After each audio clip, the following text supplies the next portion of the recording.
రూపంలో వస్తే ఈనాడు social media రూపంలో వస్తున్నారు. లేని అవాకులు చవాకుల మంత్రముల మీద ఈరోజు ప్రచారాలు చేస్తున్నారు, ప్రత్యక్షంగా పరోక్షంగా. ఈనాడు టెండర్ల గురించి కొన్ని పత్రికలు రాస్తున్నాయి. సింగరేణిలో కొంత కుంభకోణం జరిగింది, బొగ్గంత మాయమైందని. నేను ఆ పత్రికలకు, ఆ టీవీలకు, ఆ సోషల్ మీడియా వాళ్లకు, ఆ రాజకీయ పార్టీ నాయకులకు నేను చెప్పదలుచుకున్నా, ఈ ప్రభుత్వంలో అవకతవకలకు తావు లేదు. అనవసరమైన ప్రచారాన్ని, తప్పుడు ప్రచారాన్ని కల్పించడం ద్వారా అపోహలు కల్పించి మళ్ళీ శుక్రాచార్యుడు, మారీచుడు, సుబాహుడు బలపడడానికి మీరు ప్రత్యక్షంగానో పరోక్షంగానో సహకారం చేస్తున్నారు.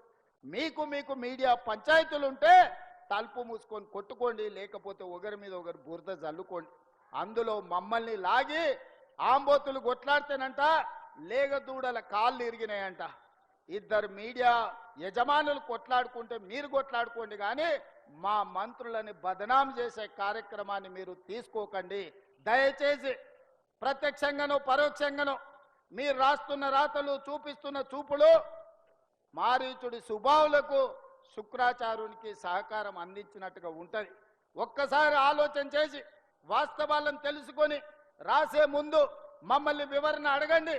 తెలంగాణ రాష్ట్ర ముఖ్యమంత్రిగా రోజుకి 24 గంటలు, సంవత్సరానికి 365 రోజులు ప్రజా జీవితంలో ఉన్న ప్రజలకు అందుబాటులో ఉన్న మీడియాకు కావాల్సిన వివరణ ఇవ్వడానికి తెలంగాణ రాష్ట్ర ముఖ్యమంత్రిగా నేను